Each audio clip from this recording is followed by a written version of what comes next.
Bonjour et bienvenue chez Woodlanders. Vous le savez, j'ai déjà quelques tests de couteaux à mon actif. Je ne dirais pas que je suis un expert, loin de là, mais plutôt que j'aime partager mon point de vue de passionné avec vous au travers de mes différents tests. Mon domaine, c'est plutôt les couteaux destinés à la survie et aux activités de bushcraft. Donc, quand on m'a proposé très gentiment de tester un couteau lame fixe avec un acier suédois de bonne qualité et un étui Kydex des plus séduisants, vous pouvez vous en douter, j'ai dit oui. Seule chose que j'ai pas mentionnée, c'est la taille. Aujourd'hui, on teste un couteau mini size et on va vraiment voir si c'est la taille qui compte.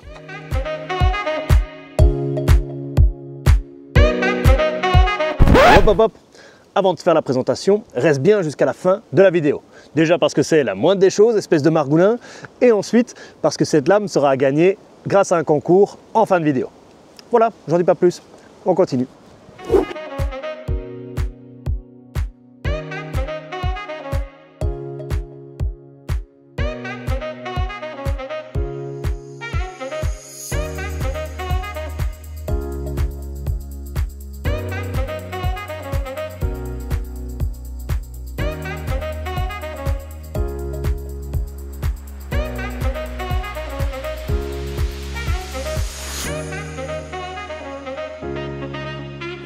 Il y a quelques semaines, j'ai été contacté par Edge Outdoor Knives qui m'a proposé de tester le Pup KF01 de chez Kistol. Un couteau qui a sa petite histoire puisqu'il a été designé par un certain Maximilian Neukefler. Oh là, je suis en train de lui écorcher son nom au type. Par Max, un gentilhomme qui a l'apanage d'un vrai mec des bois. Chasseur, bushcrafter et sculpteur de bois. Tiens donc. Avec un CV pareil, on se doute que le bonhomme s'y connaît en couteau. Mais pourquoi 17 cm? Oui, ici c'est la longueur totale du couteau. On est sur un tranchant de 6 cm, car ce couteau est destiné aux activités quotidiennes de l'aventurier, à l'EDC et à la sculpture sur bois. Ça explique d'où la taille. Comme d'habitude, on part sur différents critères et tests. On commence avec la prise en main, voir un petit peu l'ergonomie générale, le ressenti au creux d'une main. Ensuite, les différentes manipulations, fines, lourdes, et on va voir ce qu'il a un peu dans le ventre.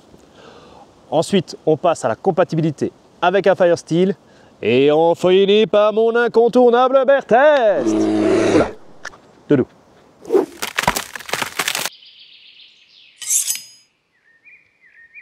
Que dire sur la prise en main? Eh bien, à première vue, j'avais vraiment un a priori négatif quant à la taille de la lame. 6 cm, ça me paraissait vraiment pas beaucoup. Mais cet a priori a très vite disparu puisqu'il m'a accompagné durant les dernières semaines lors de mes activités et ça n'a pas posé problème. En tant que couteau de poche ou backup, c'est vraiment la taille idéale. Et bien que j'ai des grandes mains, et vous savez ce qu'on dit sur les hommes aux grandes mains? Nope. Bah, moi non plus. Eh bien là encore une fois, il n'y a pas de problème grâce à une petite adaptation du manche ici qui n'est pas continu. Vous voyez, il y a le petit arrondi ici qui vient hop, accueillir parfaitement le petit doigt. Et je rappelle, c'est un couteau destiné à la sculpture. Donc sur le manche, il y a effectivement cet arrondi ici et différents renfoncements qui permettent une bonne manipulation. On va le voir dans le test par la suite, mais il est vraiment agréable à manipuler. Tout simplement. Son poids est agréable dans le creux de la main. Il donne vraiment une impression de j'ai une moustache à ce petit bonhomme, tout en étant léger. Et enfin, un vrai point fort de ce couteau, c'est son étui Kydex, qui est de bonne qualité, léger, qui est facile à mettre et à enlever, et qui est rotatif. Et mon Dieu que c'est agréable, ce fait qu'il soit rotatif. Ça permet de le mettre facilement à la ceinture, sur un sac ou sur votre slip sans qu'il vous gêne le moins du monde. Vous pouvez le mettre dans l'angle, dans la configuration qui vous plaît. Et donc voilà mon avis pour la prise en main. Maintenant on passe aux manipulations. Côté manipulation, on commence par un tri-stick. C'est un bâton sur lequel on vient y faire toutes sortes de sculptures bien utiles pour la vie de camp. Pointe, encoche, sculpture fine et ce petit bois arrondi qui sert à éviter d'exploser ses piquets lorsqu'on frappe dessus, dont j'ai oublié le nom, le chanfrein. Le but, vous l'avez compris, est de faire le max de manipulation et d'apprécier le travail de la lame. Et voilà le résultat. Je me suis chauffé à faire un petit colimaçon jusqu'au bout, rien que pour vous, chers téléspectateurs adorés, et ma conclusion est que c'est simple, ergonomique et si satisfaisant de sculpter du bois avec ce couteau designé pour. Ça, Max, il a bien joué sur ce coup-là. Ok, je suis d'accord avec vous, ce n'est pas un couteau conçu pour bâtonner. Mais c'est pour la science et pour que vous n'ayez pas à le faire que je le teste aujourd'hui. Mis à part la taille de la lame, qui est, je le rappelle, de 6,7 cm, le tout est quand même conçu pour bâtonner.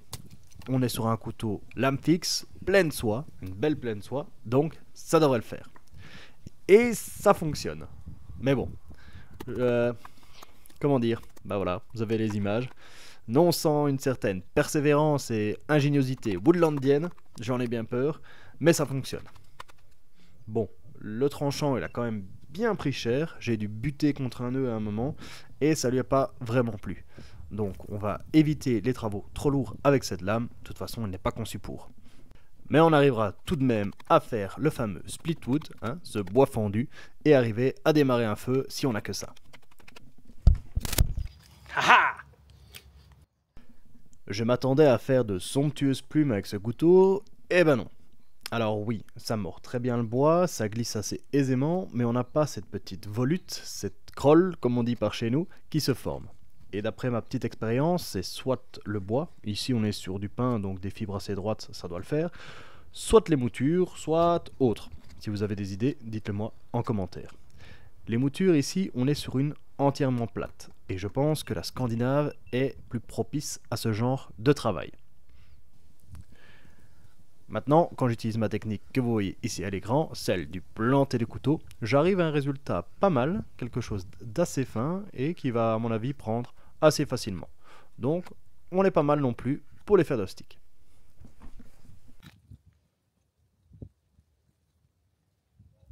J'ai sorti mon Fire Steel, regardé de la lame, mais je me suis dit, ça va pas le faire. Et puis...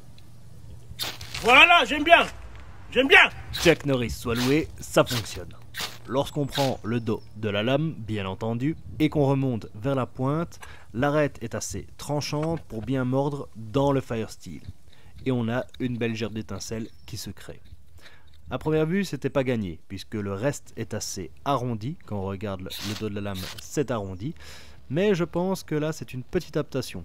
Un petit truc qu'ils ont fait pour que, au niveau du confort de la sculpture, ce soit plus agréable. Donc on a ici un joli compromis.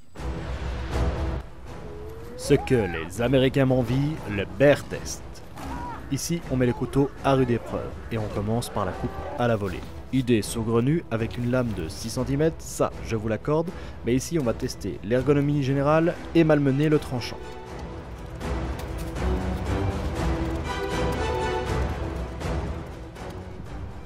Résultat peu surprenant, c'est pas une machette.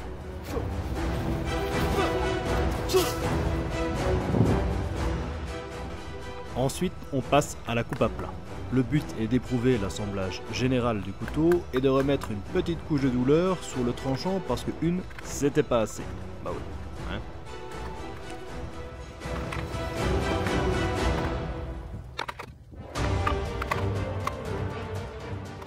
Et c'est laborieux, mais le couteau tient le coup et on arrive enfin à traverser cette foutue bûche.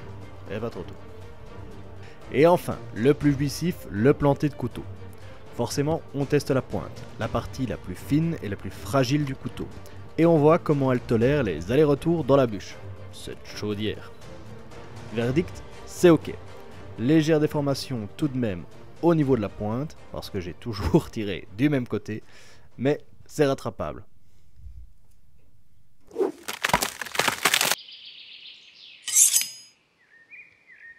Ma conclusion est que ce PUP KF01 est une vraie bonne surprise. Il ne remplacera évidemment pas un bon couteau de camp avec une lame d'une bonne longueur, mais il a d'ores et déjà trouvé sa place parmi les coupants que j'emporte avec moi à l'aventure. Il a sans surprise brillé lors des manipulations fines. En même temps, on s'y attendait puisque c'est un couteau destiné à la sculpture sur bois. Et survécu au bear test. Et ça, c'est pas rien. Bon, toutefois, il s'en est sorti avec quelques égratignures.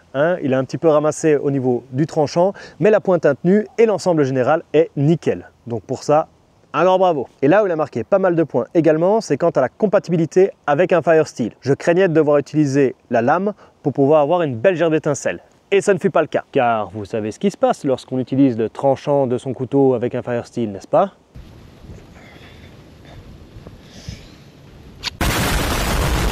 Et enfin, son étui est un vrai plus, car je peux le transporter en permanence sur moi sans qu'il me gêne et le dégainer en un éclair.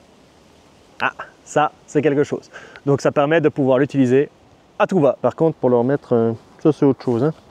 Bref, un petit couteau idéal pour le quotidien de l'aventurier. Si vous êtes resté pour le concours, c'est le moment, c'est l'instant. En partenariat avec Edge Outdoor, qui m'a fait parvenir ce couteau, on vous propose de gagner cette lame. Pour ce faire, rien de plus simple. Rendez-vous dans la description de cette vidéo ou tapez sur Instagram ceci et on se retrouve sur ma page. Et il suffit de trouver la publication avec les modalités du concours. Et peut-être que vous pourrez rajouter ce couteau à votre collection. Et voilà qui termine cette vidéo de test. Merci de l'avoir regardée jusqu'au bout, j'espère qu'elle vous a plu. Si vous souhaitez soutenir davantage Woodlanders, déjà abonnez-vous, ce serait nickel. Et je vous donne également rendez-vous sur ma page Patreon, avec le lien juste ici en dessous. Et ainsi, brave mécène, vous pourrez venir me couvrir d'or. Ou pas. Sur ce, il ne me reste qu'une chose à vous souhaiter, c'est portez-vous bien et à la prochaine pour de nouvelles aventures.